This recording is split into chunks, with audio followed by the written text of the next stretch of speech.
Hello, everybody. I think I'm live now. Sorry about that. Been an afternoon. So excited that I have a very, very awesome guest. He is a law firm owner. Surprise, surprise. Kellam Parks is going to join me in 1 second. And before that, a video for us to remember what this podcast is all about.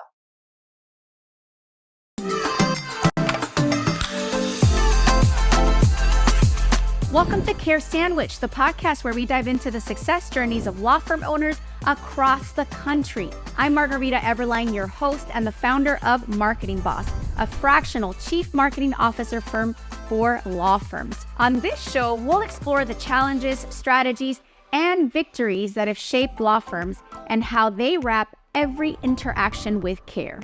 Because we believe that caring isn't just a value, it's a strategy for success. So grab your favorite sandwich, sit back, and let's dig into a conversation filled with insight, inspiration, and of course, a lot of care.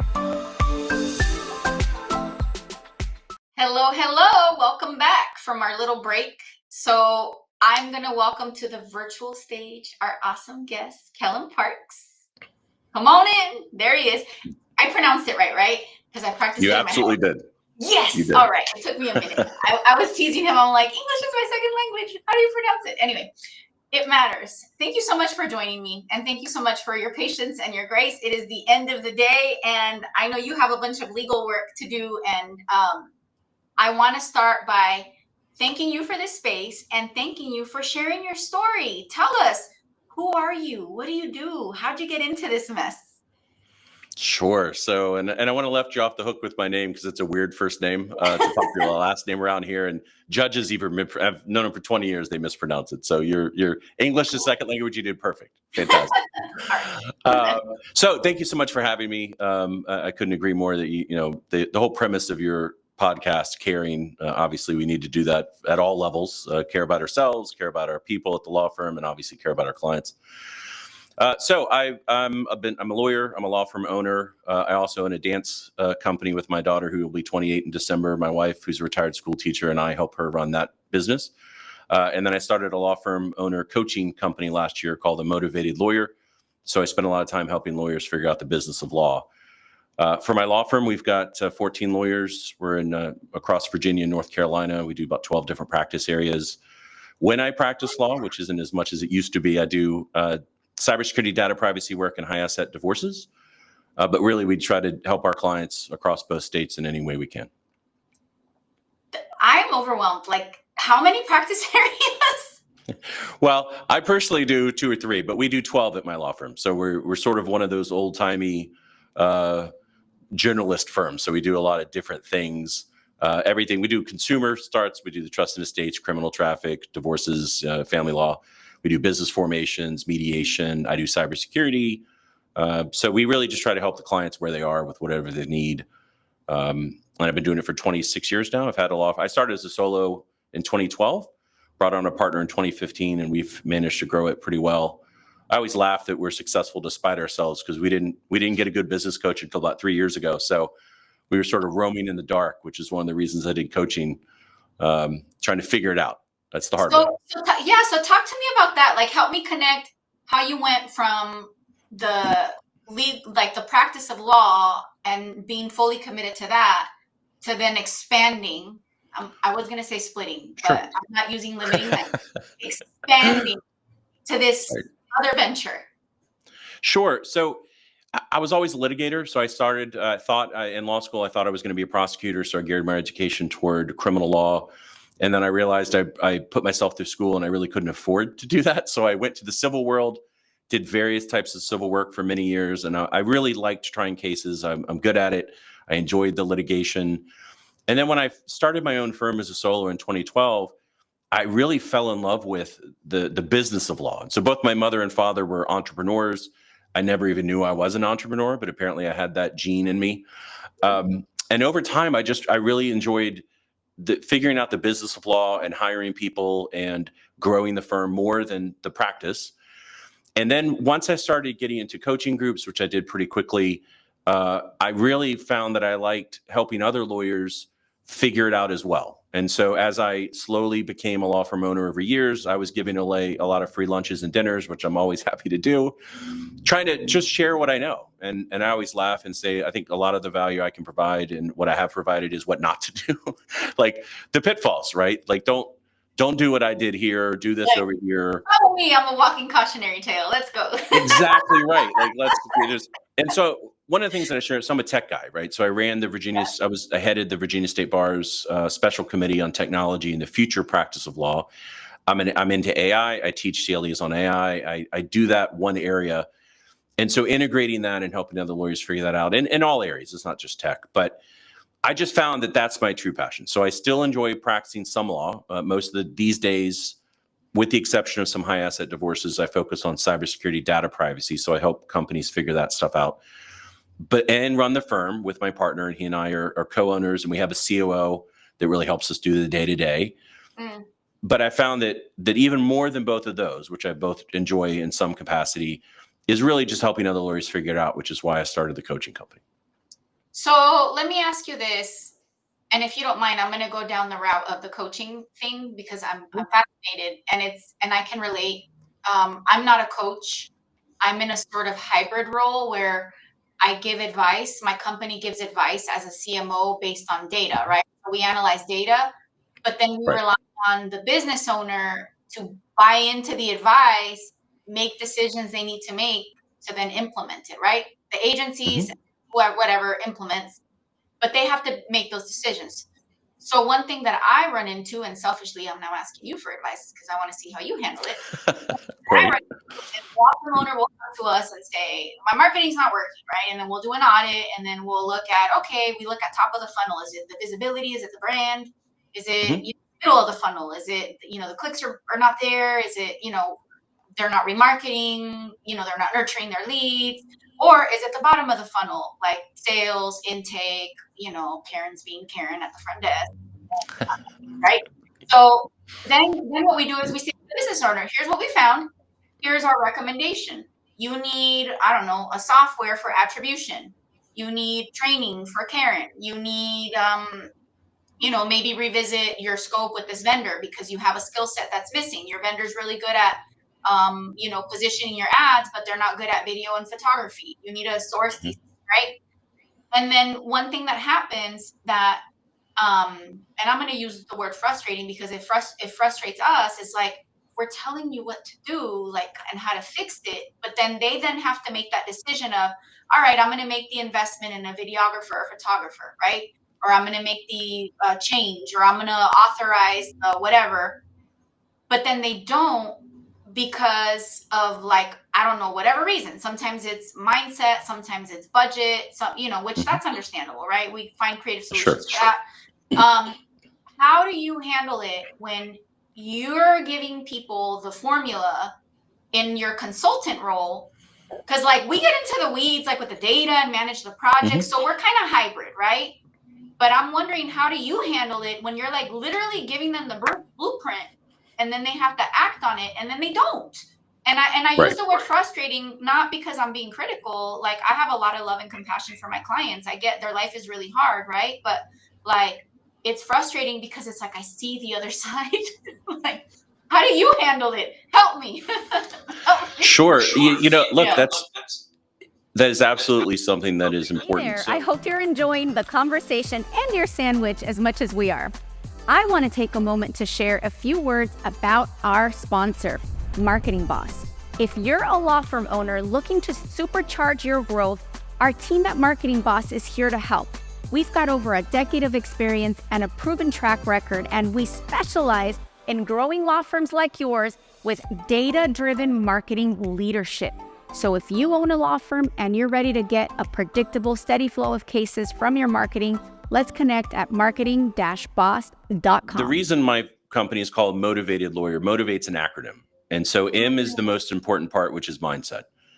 And so some lawyers that I work with, they need more hand-holding than others, and they need the mindset to understand. One of the most important things that I teach and that I try to convey is the importance of time. Time is the one thing that has a limited supply of, and it's the most valuable thing you have.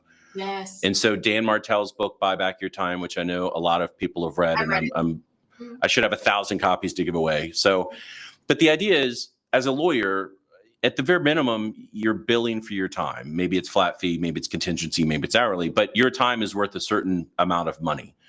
As a law firm owner, that amount is a multiple of what your billable rate should be.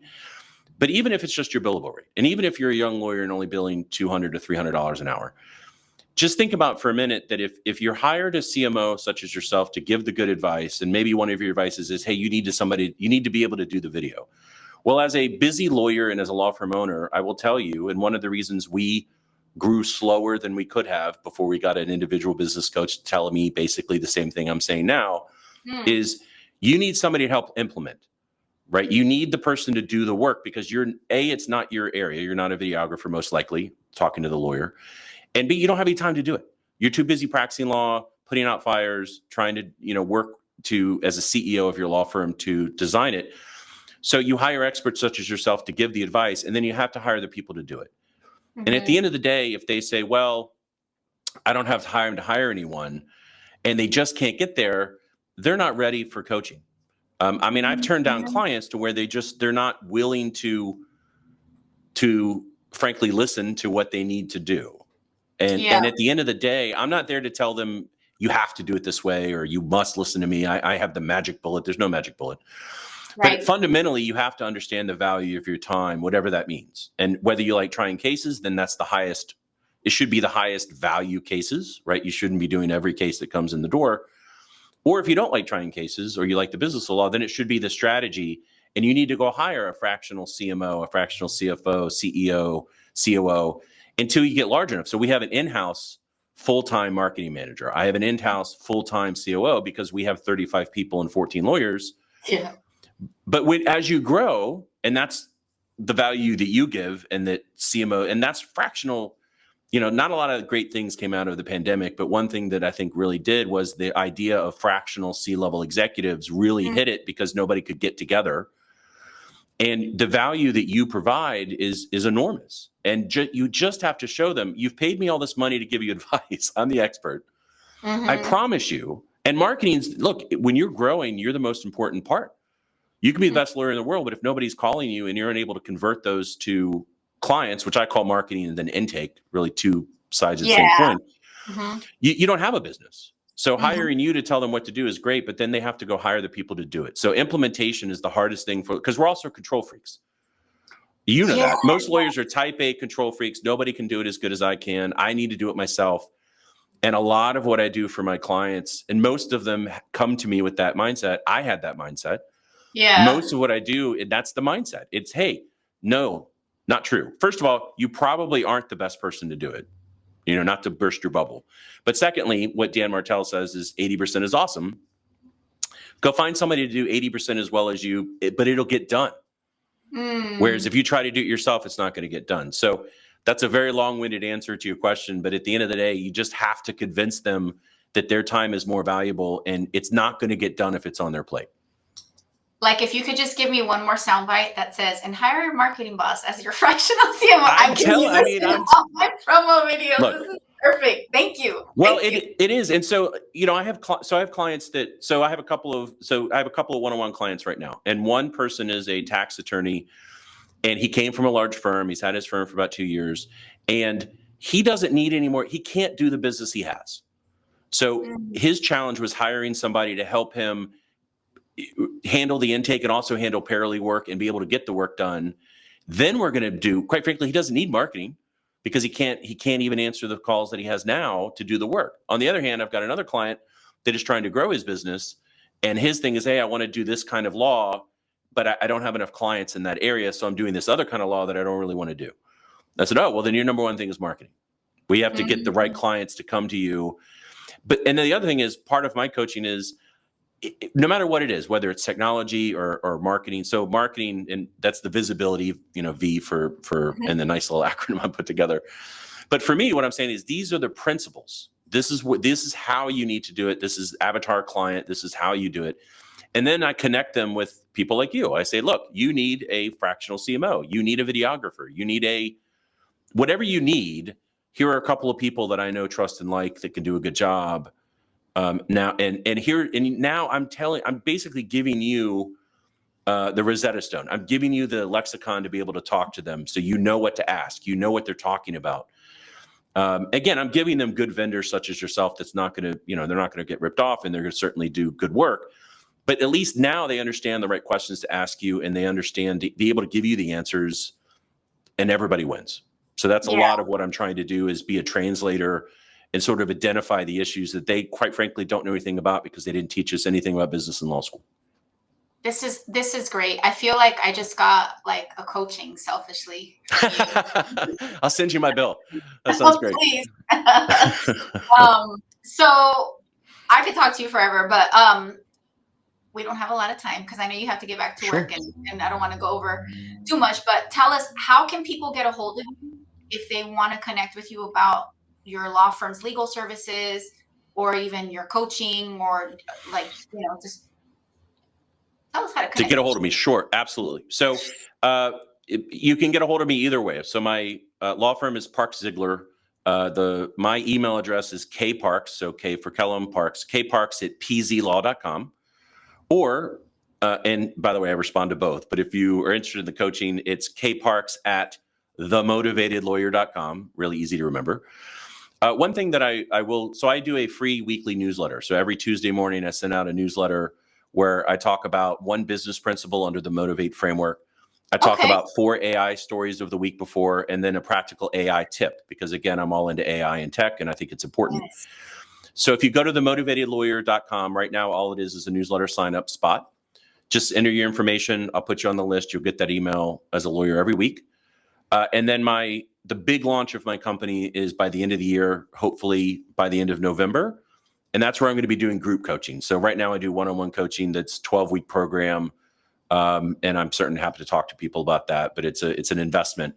The group coaching is going to be month to month. It's going to have a 2 Zooms a month, and then a cohort where we can talk about these issues. And it's a much less steep investment. It's only month to month. So I'm happy to, and you'll hear about it because I'm going to be all over LinkedIn. But yeah, I'm always happy to talk to people for free. I'm happy to give them some quick advice, and if I can help, I want to do it. It's my passion. Don't say that. Don't ever say that again. You give really good advice. That's why I do newsletters free. I want to give away free information. I mean, the same thing that you do. I think it's important. Yeah, no, I hear you. I'm just teasing you, but yeah, no, I love educating and empowering people as well. So I get you. So there you have it, folks. And tell us one more cool thing about you. What is your favorite sandwich? My favorite sandwich is a chicken Parmesan sub. That's interesting. A good chicken Parm sub absolutely does it for me. That's interesting. From anywhere in particular, or just?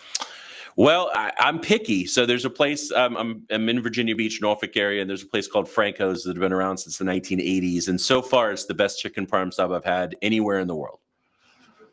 Nice. And it's only a mile from my house, which is dangerous. Oh, no. Self-control, self-control. How motivated are you to have self-control? Yeah, I'm not a small guy, right? There's a reason why. Absolutely. That's awesome. We got to turn that into muscle. That's what I tell my boys. I know. I try. Boys, you bet. Strong boys.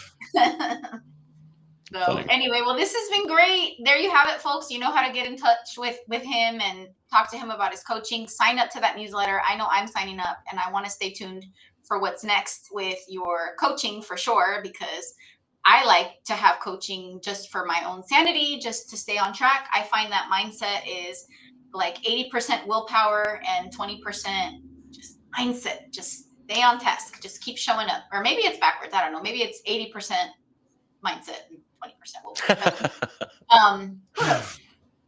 Thank you all for tuning in to this episode. We will catch you on the next one.